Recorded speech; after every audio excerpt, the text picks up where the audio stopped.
Good morning everyone, this is Tim here from Implied Volatility and Reach Trading. Just starting our Trade the Bell session 10:30 this morning, Monday the 10th of February. Going to have a look over a few stocks today and the index and give a bit of an update on the market and a bit of a view as to where things are going. But first of all, we'll start with a general advice warning. Any advice given is general only, does not consider your objectives, financial situation or needs, and you should consider whether it's appropriate to you. And the information we're giving you is for educational purposes only.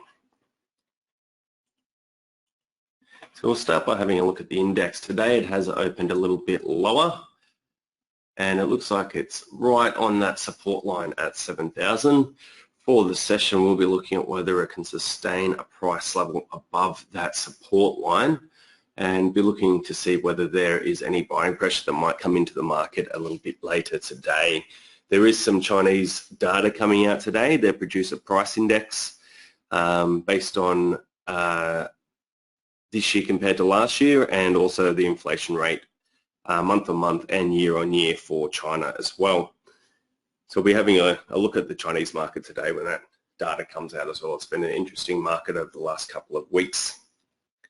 We'll jump into it. So we've had a big price move on Treasury 1 estates. Back on the, when was it? Back in early February or end of January.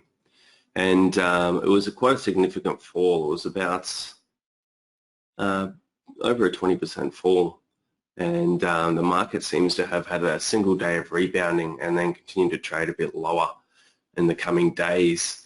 There was a bit of a market correction around this point here when it looked like it could have had a bit of buying pressure, but it did end up selling off during the day with a bit of a rebound later on in the session. But it has continued its fall, and we'll be looking to see if there is any new support line coming in or whether this will continue to continue its downward trend. Looks like it's had quite a few days of red. Market opens and people are just selling it off consistently. Have a look at Woolworths. This has been flagged as a potential breakout trade. It looks like the ADX is quite high, suggesting a bit of a trend in its price movements going up. And it's also broken through 52-week highs, which would make it, if it's sitting above, let's say, where would it be? Around this level would have been flagged as a lit long trade, and then pulled back a little and then continued up. And seems to be an industry-wide market movement. Coles is in the same boat.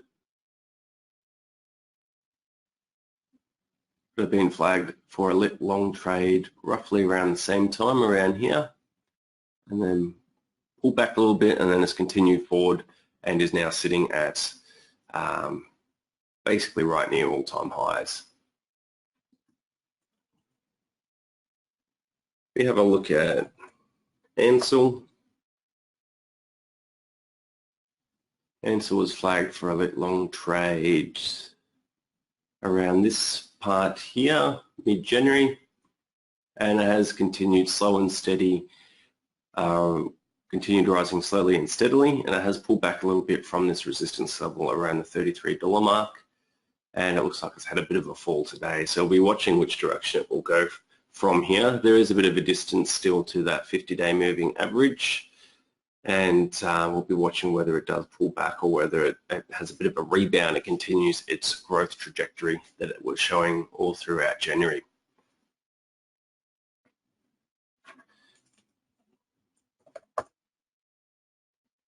Have a look at Coca-Cola.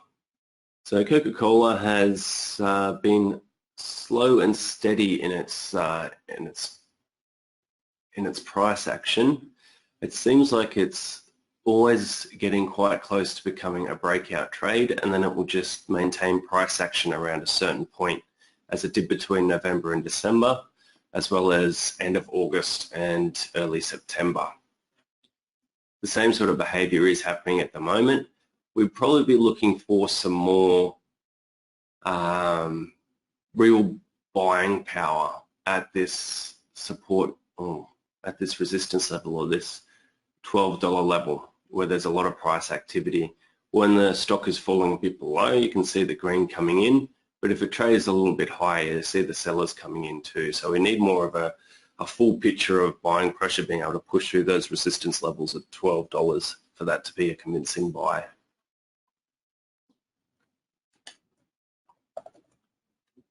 Have a look at Ramsay Healthcare. This was flagged for a long trade in mid-January around here. And it has gone up a bit, and it looks like it's met its resistance level at the $80 mark. Once again, it's another round number. People seem to be selling when it gets close to that level. We'll be watching whether it can push through. If it can push that $80 mark, you'd expect for it to be quite a large push. And by push through, we're talking about it really being able to give a convincing rise beyond that level and perhaps even close higher than that $80 mark. And from there, it would either have a big movement up, or it would have quite an aggressive move back as people try to take their profits at that level. And that will be what determines whether it's a breakout trade or whether it's just going to bounce back. We'll have a look at James Hardie. This has been flagged several times for a long trade over the past few months. It's had a great rise all the way from August last year. Bounced off the 50-day moving average back here, and then just went straight on up again to its next resistance level. So we're looking at maybe a resistance and a support around this 29.25 level, and we're also looking at a support level right where it is at the moment, maybe around $31. It'll be interesting to see if it can continue to trade outside of this long-term upward sloping trend line. It might even be time to move maybe one of these sides a little bit further out to give a more full picture of what's going on here.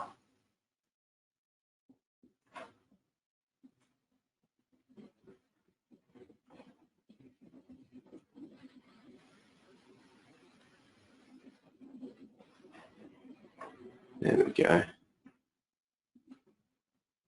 Now we can see that it's starting to push up towards the top of this trend line around the end of January, and then a pullback, and it's now comfortably in the middle of this trend line, and we probably expect it to bounce off this support level at $31 really. If it can pull back, then we'd be looking at this 50-day moving average, which is basically in line with this the lower support level, more or less.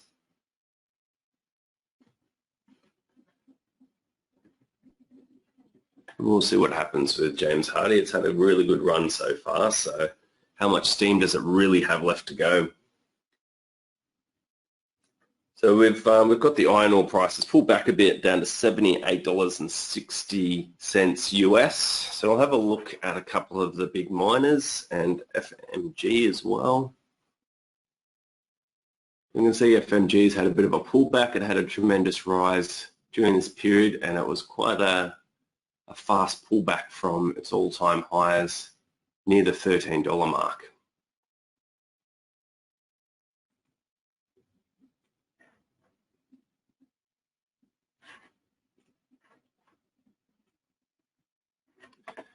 And what we'll be looking at here is whether the support around the 1050 can hold the stock in place.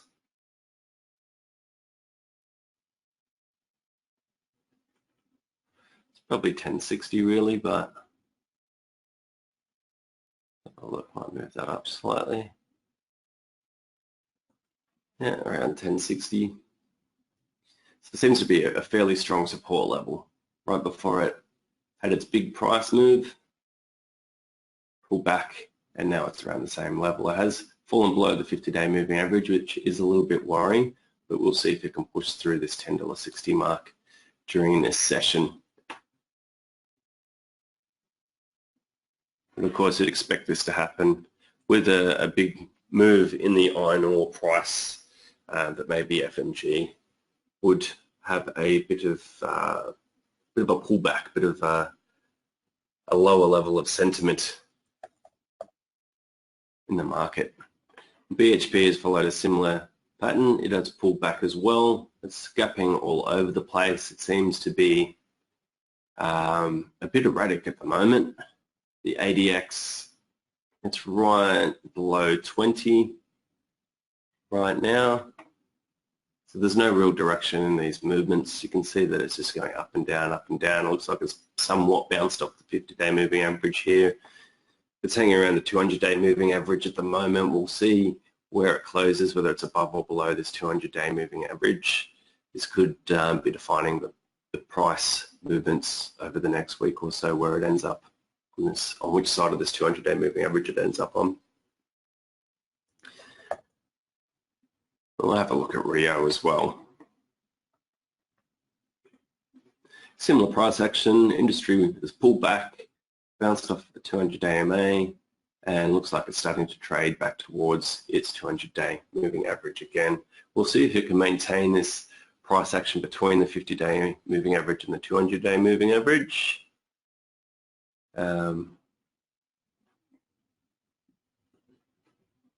It has had quite a bit of activity in this range since September and December last year. Wouldn't be surprising if it has a bit of price action around this range again this year, early on. And gold has had a strong few weeks and months. So I'll have a look at Newcrest and see where Newcrest is.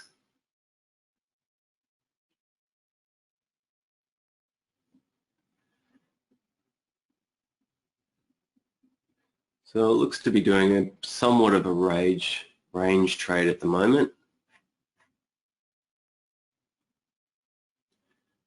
Between the 32.70 level and the 27.90 level.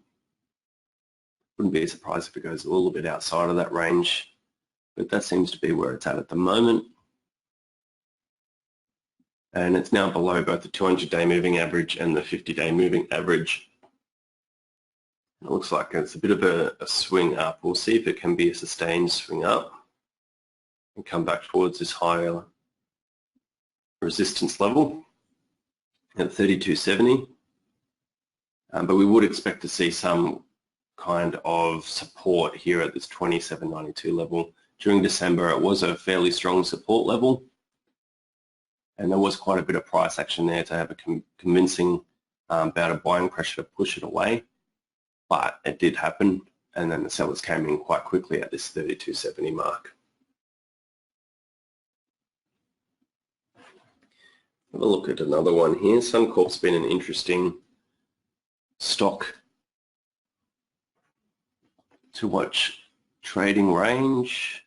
So basically since the beginning of 2019, it's been staying mostly within the $14 and let's say the $12.50 range.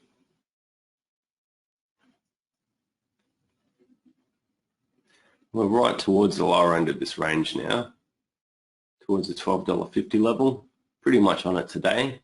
So we'll be watching whether there is a convincing sell-off to continue today. There's 2 days of pretty deep red on Suncorp shares at the moment, Friday and this morning. And if it does fall through, we'd expect it to fall back to maybe 12.20, back to where it was in December 2018 and January 2019. And this will be where we expect there to be a strong support level.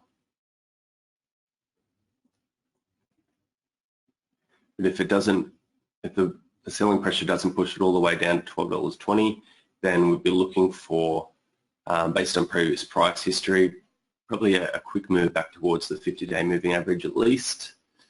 And from there, slow and steady gain, maybe up to the 200-day moving average. Not sure if it would necessarily have the steam to go all the way up to $14 in one go, especially if we're looking at a 1 or 2 month expiry date.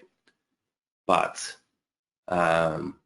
it'll be an interesting one to keep your eyes on over the next couple of months.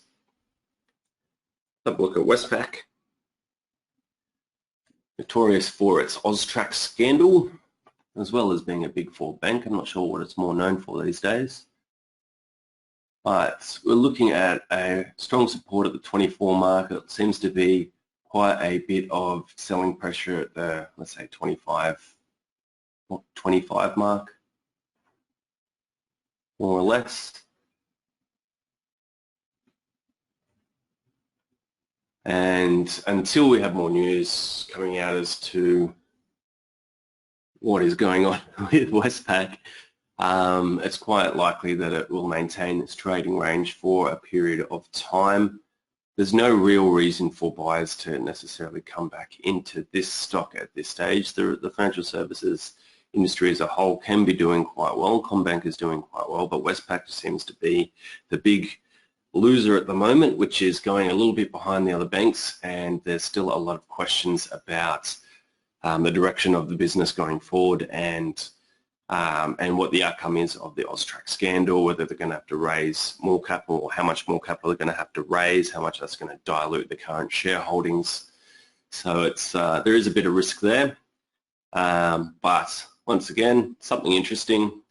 No doubt we'll be hearing more from them in the news over the coming weeks. And we'll have a look at Woodside Petroleum. Classic range trading stock. Seems to be back into range trading to a degree, although since the end of January its price movements have been quite erratic. They are all over the shop. And it seems to be trading on a support level at the moment, a support level which was quite relevant back in July of 2019, and then a resistance level that was quite relevant in August 2019, as well as September 2019, and even all the way back in January 2019. We'll be looking to see where the price goes from here. I don't really have any particular directional view on Woodside right now because it does seem to be going all over the shop. I don't think there's really much there. The ADX is showing signs that there is a slight directional bias, but I can't see it, not based on this. Sellers are coming in, buyers are coming in, gapping up. Buyers come in, next ad opens lower, sellers are in, all over the shop. Need more of a convincing, something like this, a convincing level of stable price action, and then a move to signify which direction it's starting to go in. You see a fall like this, and then open up the next day, consolidated fall, you'd expect it to continue falling for the following days. There hasn't been any price stability around this level, so I don't really expect it to go in any direction. I have no idea. But that's the end of the Trade the Bell session for today. If you do have any questions about trading, or if you are interested to learn a little bit more about our style of trading here, you can join our session on Thursday, the big trade session. It is on 12 p.m. Thursday, what will it be? Thursday, the 13th of February. And it is an interactive session, so you'll be able to ask questions, you'll be able to get Pat and Ivan's view on particular stocks or particular strategies and get a bit of an update on the market. It's well worth your time if you are serious about trading, or even if you just want to learn a little bit more about how professionals trade the markets. So until then, I hope you enjoy the rest of the game and enjoy using the platform, and we will get in contact soon.